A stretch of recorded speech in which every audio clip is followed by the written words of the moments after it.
Accompagner les étudiants dans la fête, c'est la mission de la Déambule, une soirée d'animation, de découverte musicale et théâtrale pour faire la fête autrement. Jean-Claude Lardic, bonjour. Bonjour. Vous êtes adjoint au maire en charge de l'animation à Brest. La Déambule a lieu donc ce jeudi soir à Brest. C'est la 3e édition et la Déambule est présentée comme un dispositif d'accueil des étudiants. Alors moi j'ai fini mes études. Est-ce que je peux assister à la Déambule? Oui, justement, tout à fait. Le principe, c'est accueil, mais si on veut accueillir, il faut qu'on soit là aussi. On n'invite pas et puis on s'absente. Donc il faut vraiment que les Brestois soient là pour accueillir les étudiants et profiter du beau programme qui leur est concocté pour demain soir. C'est ça le principe de la Déambule, créer la rencontre des étudiants et des Brestois, mais aussi la rencontre des étudiants avec les différentes ressources artistiques de la ville. Voilà, c'est ça. C'est montrer la ville sous un jour décalé, la faire découvrir cette ville, accueillir par nos étudiants et puis en donner une autre image. Voilà, je crois que les précédentes éditions ont montré qu'on pouvait faire des choses bien avec toutes les ressources qu'on peut avoir dans la ville. Voilà, donc tous les établissements, le Quartz, la Carène, le Fourneau, tout le monde s'y met, les associations, il y a Erwan Assé, il y a même Vers le Jardin qui distribuera de la soupe. De la soupe.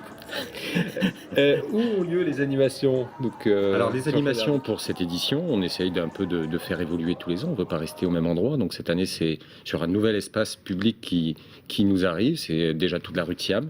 Voilà, avec quelques petites incartades sur les côtés de cette rue, Square l'Herminier et Place Wilson. Et puis il y aura la possibilité justement de découvrir ce nouvel espace en bas de la rue de Siam avec une proposition particulière, musicale. Une proposition particulière faite de musique classique et de musique actuelle, techno.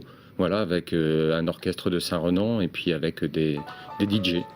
Alors, que nous réserve d'autres cette programmation de la 3e Déambule? Il y a aussi, vous l'évoquiez, de la danse, du théâtre. Il y aurait tellement à en dire que je crois que le mieux c'est d'inviter tout le monde à venir demain soir. L'esprit général de cette programmation. L'esprit général, vous verrez une rue de Siam très très active, avec même des hommes d'affaires qui déambuleront, voilà. Et vous verrez aussi la rue de Siam nouvelle, transformée sous l'image d'archives en vieille rue de Siam. Parce que toute la soirée, il y aura projection de films d'archives par la Cinémathèque. C'est important de présenter l'historique de la ville aussi à des jeunes qui peut-être arrivent d'autres régions. Oui, je pense qu'aujourd'hui, la ville tourne une page de son histoire, je trouve, avec cette reconstruction, une nouvelle construction de la ville.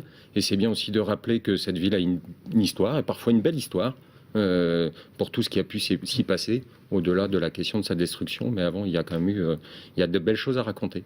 On va faire un petit peu d'autopromo aussi. TBO sera présente à la Déambule avec ce jeu de ce quiz musical. Donc tu connais la chanson. Comme l'année dernière, Erwan Lousseau sera donc sur scène, entouré, comme on le voit, très bien entouré, comme on le voit à l'instant. Est-ce que la Déambule, c'est pas aussi une opération de pédagogie pour les jeunes? C'est aussi une opération de pédagogie, comme sont toutes les animations que la ville fait, avec la médiation et de la prévention autour de l'alcoolisation excessive. Donc il y aura aussi 2 chalets avec une présence forte justement et de médiateurs et de gens autour de la prévention. Voilà, pour faire la fête autrement. Voilà. Donc on rappelle que la rue de Siam est ouverte à tous. Donc de 21h à minuit. Étudiants, de 21h à minuit, c'est gratuit? C'est gratuit, Bon. tout à fait. Allez, on peut s'y précipiter. Merci Jean-Claude Lardic.